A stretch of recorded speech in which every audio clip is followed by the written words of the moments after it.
इन दिनों social media पर सिर्फ एक खबर के बारे में लगातार चर्चा की जा रही है, ज्योति मौर्य, आलोक मौर्य। आलोक मौर्य के आंसुओं को देखकर लोग उसका समर्थन कर रहे हैं, लेकिन किसी ने कभी ये सच्चाई जानने की कोशिश नहीं की कि आलोक मौर्य जो कह रहा है क्या वो सच है, आधा सच है या पूरा सच है, या वही सिर्फ सच है। आज के इस वीडियो में हम आपको बताएंगे कि आलोक मौर्य का भी काला सच है, जो अब उनकी पत्नी ज्योति मौर्य आलोक मौर्य के ऊपर कई सनसनीखेज आरोप लगा रही हैं। साथ ही आपको ये भी बताने की कोशिश करेंगे कि जिस तरह से अब खान सर इस पूरे विवाद में कूद पड़े हैं, जहां लोग इस पूरे खबर पे अलग अलग ढंग से इस खबर को पेश कर रहे हैं। कुछ लोग इस खबर को पैसे कमाने का जरिया बना चुके हैं और छपरे स्टाइल में गाने को बना रहे हैं। कह रहे हैं कि अब ज्योति मौर्य की तरह अगर कोई अपनी पत्नी को पढ़ाने की कोशिश करेगा तो वो भी एक दिन हीरा ठाकुर बन जाएगा। इस टॉपिक पर गाने बना रहे हैं, रील बना रहे हैं, न जाने किस तरह की अभद्र अभद्र शायरियाँ आजकल व्हाट्सएप पर घूम रही हैं। दरअसल आलोक मौर्य की कहानी हमने जो सुनी अभी तक, और हम सब ने आलोक मौर्य को पूरा भरपूर समर्थन दिया और उन्हें बहुत अच्छा इंसान, भला इंसान और न जाने क्या क्या हम लोग कहते रहे। और ये सब बातें हमने देखी लगातार पिछले 10 से 15 दिनों से। इस सब बातों के बाद चर्चा हो रही है और ये चर्चा अब इतने बड़े लेवल पर होने लगी है कि जहाँ भी आप देखेंगे हर जगह इसी बात पर चर्चा हो रही है। लेकिन जो चर्चा अभी देखने को मिल रही है, इन चर्चाओं में कितनी सच्चाई है, कभी हमने ये जानने की कोशिश की? हमने कभी नहीं कोशिश की। देखिए, उदाहरण के लिए मैं आपको कुछ बातें बताऊंगा और जब इन बातों को आप सुनेंगे तो आप भी शायद सोचेंगे। और मैं कह रहा हूं कि अगर मेरी बात अच्छी लगेगी तभी हमारे वीडियो को देखिएगा और चैनल को देखिएगा, नहीं तो आप अनसब्सक्राइब करके भी जा सकते हैं। आलोक मौर्य, ज्योति मौर्य के किस्से को आगे बताएं उससे पहले हम आपसे ये बता दें कि अगर आपने दिल्ली का एक केस देखा होगा, बाबा का ढाबा जब सोशल मीडिया पर वायरल हुआ कि एक गरीब व्यक्ति कोरोना में इस तरह से रोजी रोटी की तलाश में खाना बना रहे हैं, ये वीडियो बहुत जब वायरल हुआ तो लोगों की भावनाएं जो है ना वो इतनी ज़्यादा आहत हुई। लोगों ने बाबा के अकाउंट नंबर में इतने पैसे डालने शुरू किए कि बाबा थोड़े दिन में करोड़पति बन गए। उन्होंने मैनेजर रख लिया और बहुत सारी ऐसी चीज़ें देखने को मिली जो बाबा की ज़िंदगी में तमाम तरह से परिवर्तन हमने देखा। लेकिन जैसे ही मालूम चला कि बाबा ने मैनेजर रख लिया, नया रेस्टोरेंट खोल लिया और बाबा का ढाबा मतलब एक रेस्टोरेंट में तब्दील हो गया, तो वही लोग बाबा से नफ़रत करने लगे। मीडिया के कैमरे बाबा के पास जाने लगे। बाबा एक अलग तरह से, बाबा के अंदर एटीट्यूड आ गया अलग से, और बाबा मीडिया के सवालों का जवाब कुछ अलग अंदाज में देने लगे। तो वही जनता, जिस जनता ने बाबा को पैसे दिए थे, उसी जनता ने बाबा की इज्जत उतार दी। बाबा आज भी दिल्ली के किसी इलाके में रोटी सब्जी बेच रहे हैं, उनका वो काम है, उनके काम को हम कुछ नहीं गलत कह रहे हैं। लेकिन बाद में जो बदलाव हुआ, चाहे वो बाबा के अंदर वो बदलाव देखने को मिला, चाहे जनता के अंदर वो बदलाव देखने को मिला, इसे ही बदलाव कहते हैं। बाबा की कहानी हमने इसलिए आपसे बताई क्योंकि आलोक मौर्य के केस में सिर्फ वही कहानी है। आलोक मौर्य के ऊपर सवाल देखिए, पहले अगर आप थोड़ा सा दिमाग पे आप अपने गौर कीजिए। आलोक मौर्य को 2020 में मालूम चला कि उनकी पत्नी का किसी असिस्टेंट कमांडेंट मनीष दुबे नामक एक पुलिस अधिकारी के साथ नाजायज़ रिश्ता है, और आलोक ने उन्हें रंगे हाथों भी पकड़ा, ये दावा वो कर रही हैं। लेकिन उस वक्त आलोक ने ऐसा क्यों नहीं किया? इस खबर को हमने भी बहुत समझने की कोशिश की, बहुत देखा हमने, हर सोशल मीडिया के हर प्लेटफॉर्म पर देखा। तो हमें बाद में ये समझ में आया, ज्योति मौर्य का जब बयान निकल कर सामने आया, जो फ़ोन इंटरव्यू हमने आपको कल दिखाया था रात में, उसको आप चाहे तो देख सकते हैं। उसमें ज्योति मौर्य से जब रिपोर्टर साहब सवाल पूछ रहे हैं तो वो यही कह रही हैं कि मैं आज से कुछ नहीं कहूँगी, ना तो सोशल मीडिया पर कुछ जाके कहूँगी। मुझे कहना होगा, मैं लीगल रूप से जो मुझसे पूछा जाएगा, जिस प्लेटफॉर्म पर मुझसे पूछा जाएगा वहाँ वो बताएंगी। और यही एक जेन्युइन तरीका होता है।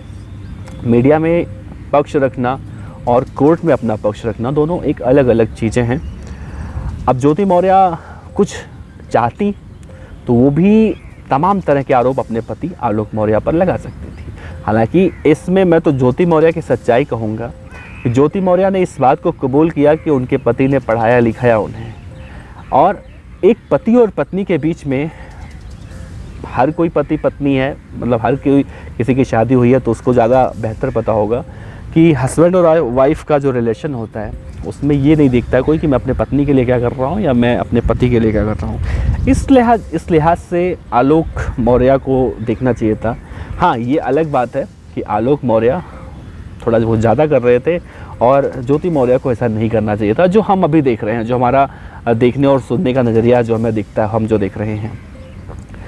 लेकिन ज्योति मौर्य का ये कहना है कि इतना सब कुछ आलोक ने किया, लेकिन उस करने का फ़ायदा क्या रह जाता है जब आप बार बार उसको प्रोवोक करोगे, टोक करोगे कि भाई हमने ही सब कुछ किया, हमने ही सब कुछ किया, हमने ही सब कुछ किया। आप अब तानाशाही दिखाने लगोगे।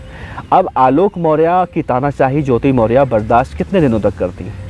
भाई अगर हम फ़ोन की रिकॉर्डिंग पे सुन लें तो उसमें यही कहा गया है कि आप अपनी पत्नी पर ध्यान नहीं देते हैं, लड़ाई झगड़ा करते हैं, तो भाई वो भी कहीं किसी को खोजेंगी किसी से बातचीत करने के लिए कि भाई जो उनके दिल को हल्का हो। इसमें वो गलत कहीं से नहीं है अगर आप इस तरह से करते हैं। तो हमने सिर्फ एक पक्ष सुना है, जिस दिन हम दूसरा पक्ष सुनेंगे ना, आलोक मौर्य के आंसू दिख रहे हैं आपको। अभी आलोक मौर्य आपके लिए हीरा ठाकुर बन चुके हैं, लेकिन जिस दिन ज्योति मौर्य इस तरह से सामने आएंगी और वो अपना पक्ष रखेंगी तो शायद आलोक मौर्य जो आज सुपर हीरो बने हुए हैं हीरा ठाकुर, वो सुपर हीरा ठाकुर सुपर विलन बन जाएंगे। और ये मैं ऐसे नहीं कह रहा हूँ, जो कॉल रिकॉर्डिंग है, ऑडियो रिकॉर्डिंग है, इन सबको सुन के कई बार सुनने के बाद मैंने ये सोचा कि क्यों ना हम अब इस एंगल से सोचते हैं। अब महिलाएं जो तैयारी कर रही हैं, कई सारे लोग ऐसे हैं, महान लोग ऐसे हैं जो अपनी पत्नियों को वापस बुला लिए इलाहाबाद से, कई जगहों से। अब खान सर हैं, खान सर को कौन नहीं जानता। खान सर ने भी चिंता जताई है कि उनके भी जो कोचिंग का सेंटर है उनका बिहार के पटना में, उनके कोचिंग सेंटर से भी 80 या 82 लोगों ने अपनी पत्नियों को वापस बुलाया। और उन्होंने, ये कोई मजाक की बात नहीं है, उन्होंने बहुत चिंता जाहिर की है कि अगर लोग ऐसा करते हैं तो शायद आने वाले समय में जो हम बेटी बचाओ बेटी पढ़ाओ का नारा देते हैं, इसे फर्जी नारा कहा जाए तो शायद गलत नहीं होगा। क्योंकि सिर्फ ट्रकों के पीछे, गाड़ियों के पीछे, वो भी कमर्शियल वाहनों के पीछे जो हम देखते हैं ना, ये सब बातें, ये सब सिर्फ उन्हीं पर लिखा और पढ़ा जाने वाला शब्द हो गया है। इस पर जब अमल करने की बात आती है तो लोग इस तरह से बातें करने लगते हैं कि अब हम बेटी को पढ़ाएंगे, बहू को नहीं पढ़ाएंगे। क्या एक ज्योति मौर्य, अगर मैं मान लेता हूँ आलोक मौर्य के हिसाब से भी अगर इस तरह से निकल गई, तो क्या सभी लड़कियां, सभी बहुएं, सभी महिलाएं इस तरह से निकल जाएंगी? और इसकी भी क्या जिम्मेदारी है कि अगर आप पढ़ने के लिए नहीं भेजोगे और वो गलत करना चाहेंगे तो नहीं कर पाएंगी? ये बहुत बड़ा सवाल है। बस कहीं ना कहीं इसमें जो पुरुष मानसिकता है वो निकल कर सामने आनी बाकी है। अब एक पुरुष जब रोता है, वो भी कैमरे पर रोता है, तो लोगों को लगता है कि हाँ भाई ये पीड़ित है तभी रो रहा है। लेकिन जब उसकी सच्चाई बाहर निकल कर सामने आएगी तो फिर तस्वीरें बहुत ज़्यादा क्लियर हो जाएंगी। अब देखिए, ताली एक हाथ से कभी नहीं बजती, जब आप दोनों हाथ लगाएंगे तभी ताली बजती है। तो एक हाथ चिल्लाता रहे कि नहीं मैंने अकेले ताली बजाई है, जब दूसरा हाथ आएगा तभी तो मालूम चलेगा कि ताली कैसे बजी थी, क्यों बजी थी, किसने बजाई थी। तो कहानी का जो सार है वो ये है कि आलोक मौर्य के भी कई ऐसे राज हैं जो अभी पाक साफ बनते हुए आलोक मौर्य जो दिखाई दे रहे हैं। जिस दिन ज्योति मौर्य ने अपना सारा दाव खेला या सारी सच्चाई उन्होंने मीडिया के समक्ष रखी, कोर्ट में रखी, या वो निकल कर जानकारी किसी भी तरह से, किसी भी माध्यम से निकल कर पब्लिक के सामने आएगी, तो यही पब्लिक एक दिन इसी आलोक मौर्य को बाबा के ढाबा की तरह ही उनको ट्रीट करेगी। और इनके आंसू जो आज हीरा ठाकुर की तरह लोग पहुँच रहे हैं, शायद उस वक्त इन्हें इसी तरह से सोशल मीडिया पर लोग कोसते हुए भी दिखाई देंगे। अगर आप हमसे सहमत हैं, हमारी विचारों से सहमत हैं, तो ही हमारे चैनल को सब्सक्राइब करिएगा, नहीं तो आप अनसब्सक्राइब करके भी जा सकते हैं। अपने विचार नीचे ज़रूर रखिएगा। नमस्कार।